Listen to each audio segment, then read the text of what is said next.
How do different large language models represent and prioritize brand information?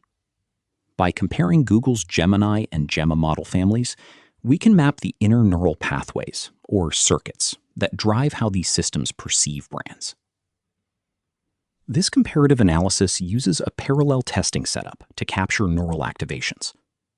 By standardizing prompts and normalizing token outputs, we can run identical tests across both models. This allows us to track where brand-relevant circuits emerge, map equivalent attention heads, and even test whether intervening in one model's neurons produces a similar effect in the other. The research reveals both universal and model-specific behaviors. For instance, a case study on luxury fashion brands showed that both Gemini and Gemma use similar middle-layer circuits for quality assessment. However, their specific sensitivities differ.